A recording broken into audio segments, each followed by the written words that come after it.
storm downs trees, knocks out power, and causes a messy commute. The latest on what's ahead and cancellations for tomorrow. Yeah, he was really stupid. A teenager who says she was badly hurt at a street racing crash talks publicly tonight about the accident. More on what she has to say. The pass over the middle, and it's intercepted. This is Moyer. And two big games today choke out the Super Bowl teams. It's the 10 o'clock news. Live, Anna Katayama, Chris Murphy, Monica Guzza with the Pinpoint Forecast, and Dan Christofferson Sports. This is the 10 o'clock news. Good evening and thanks for joining us. Well, you can expect slippery roads for tomorrow morning's commute, and Monica Guzza will have more on that in just a moment. But first tonight, our storm front coverage begins with a few closures to tell you about. In Yamhill County, Wilhelmina schools will run 2 hours late, and in Salem, the Christian Center Academy has canceled all classes for tomorrow, but daycare will be open. That's right, and today we did feel the coldest winter storm of the season. Tonight, city workers are dealing with downed trees, about 3,500 people without power, mostly in Salem, and there are plenty of spinouts. Other parts of Oregon and Washington also have their hands full.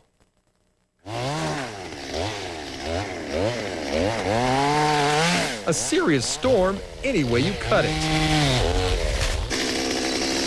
Snow saturating the soil tips trees. Branches block a lane on Skyline Boulevard in southwest Portland. We don't have a lot of wind with it. That would make a big difference. If we had some high winds now, we'd have some serious problems. Serious problems for PGE customers. Crews raced to restore power to nearly 12,000 homes. The phone company also called out. Chains are a pain, needed not only in the passes, but in Portland's West Hills as well. Without them, even an SUV gets stuck in the snow. Well, I love the snow. I was foolish to try to drive up this hill, so right now what I think is I'm embarrassed. No laughing matter for this driver. She spun out on I-5 in Tigard and went up the embankment backwards. Down the road, more traffic trouble. The southbound lanes to Salem slick and backed up for miles at the Kubler exit. In Salem, a good foot fell overnight. This is the most snow I've seen here in Salem in the past 7-8 years I've lived here. The storm prompts people to make more than 40 emergency calls from Salem. Mostly reports of power lines and trees down. No serious injuries.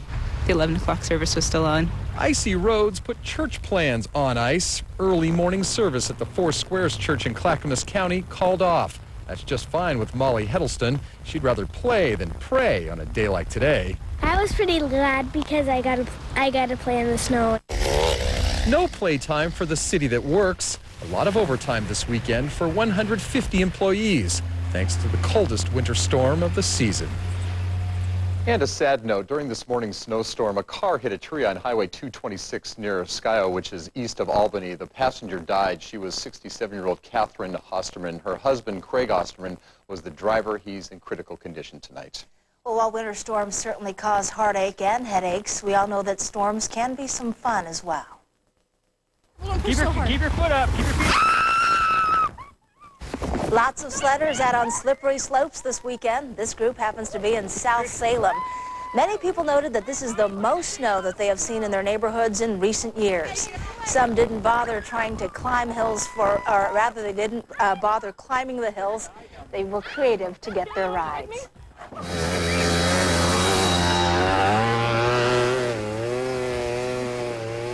And this fellow needed no chains to get around. Not much of the snow is going to waste this weekend. Lots of snow characters popped up too. This one in the West Hills of Portland, where residents got several inches of snow today. And it's kind of nice the snow fell on a weekend so we could all get out and enjoy it. But Monday morning means back to work and school for most people. And with school and work, that of course brings the morning commute. Monica, what can we expect tomorrow morning? Will it be treacherous? In many areas, it will be treacherous.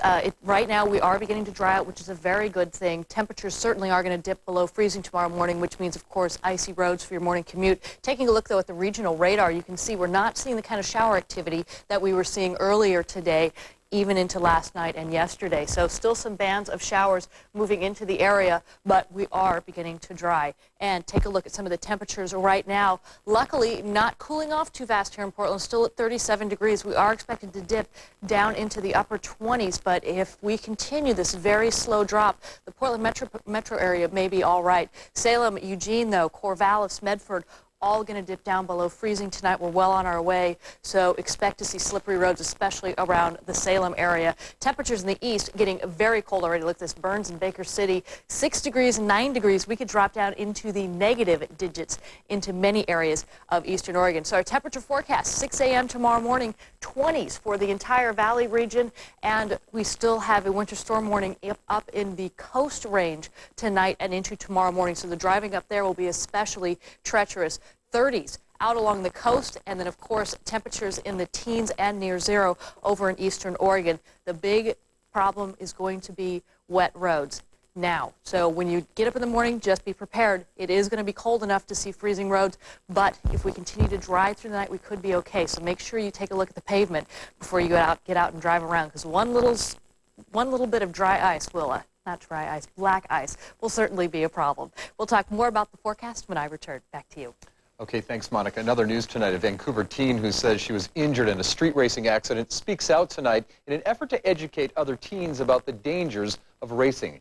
Ashley Schaefer says she broke her back in a street racing accident last June. She's now paralyzed from the waist down. Her friend also broke her back and had to have steel rods inserted. The girls say other teens should be assertive if they find themselves in a car with a driver who's threatening to race. I just say, like, everyone has the right to say stop and let me out, or you can tell them to slow down, and if they don't, you can tell them to drop you off somewhere else. I mean, no one should ride with a guy that wouldn't slow down anyways. I guess she was kind of... The girls were in a car driven by their friend Jason Clark. Clark is charged with 3 counts of vehicular assault. He's pleading not guilty. His trial is set for March 18th.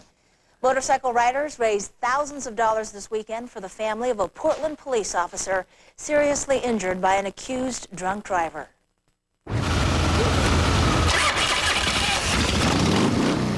The Ride for Hope, organized by Hillsborough Motorcycles, drew donations from throughout the metro area today. As many as 150 bikers were expected to participate, but the snowy weather kept some of them away. Still, even those who weren't able to attend sent donations for the family of motorcycle officer Chris Guzman. If you ride a bike, then you feel the pain of other people who ride bikes. If one of us goes down, we all go down. Today's bikers raised close to $3,000 for the Guzman family. An accused drunk driver crashed into Officer Guzman earlier this month, leaving him with head injuries and a broken leg. In Coos Bay on this Sunday, a final farewell to U.S. Marine Corps Lance Corporal Brian Bertrand. The 23-year-old was one of 7 Marines killed January 7th when their plane crashed into a mountain in Pakistan. Later on, I think that we both had a change of heart. Now, the Marshfield High School auditorium was packed with 1,200 people for today's memorial. The Coos Bay Marine is the first Oregonian to die fighting the war on terrorism.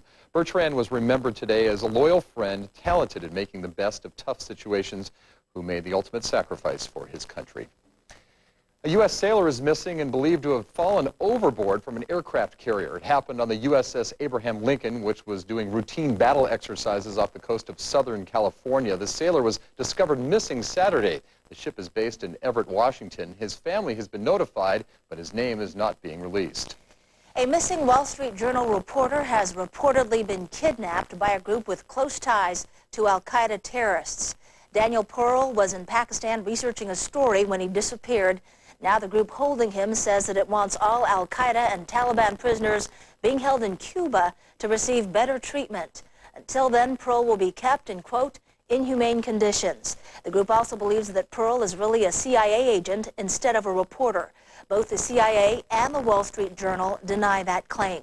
The group has released photos of Pearl with a gun held to his head. Meantime, Secretary of Defense Donald Rumsfeld tours Guantanamo Bay, Cuba, where the 158 al-Qaeda and Taliban detainees are being held tonight. Rumsfeld says that they are being treated fairly. I have absolutely full confidence in the way the detainees are being handled and treated. I have spent a lot of time talking to the people there about it. I'm not down there for that purpose. I'm down there to talk to the troops and thank them for what they're doing. And it is a tough job. Rumsfeld maintains that there will be no prisoner of war status for those detainees. The Bush administration considers the captured Afghan fighters and suspected terrorists to be unlawful combatants. Human rights groups say that if the detainees were labeled POWs, that would give them certain rights under the Geneva Convention. A British newspaper says it's found training videos made by suspected terrorists. The amateur video was made in Algeria and shows Islamic fighters stopping an Algerian army convoy and killing everyone. The video is circulating among the Muslim community in Britain. It sells for just $14.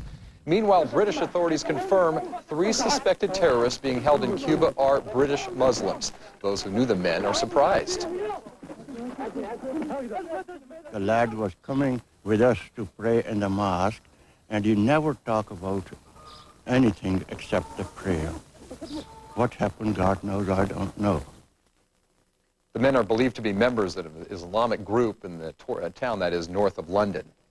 Well, it may be a first in the Middle East. A Palestinian woman set off explosives on a busy street in downtown Jerusalem.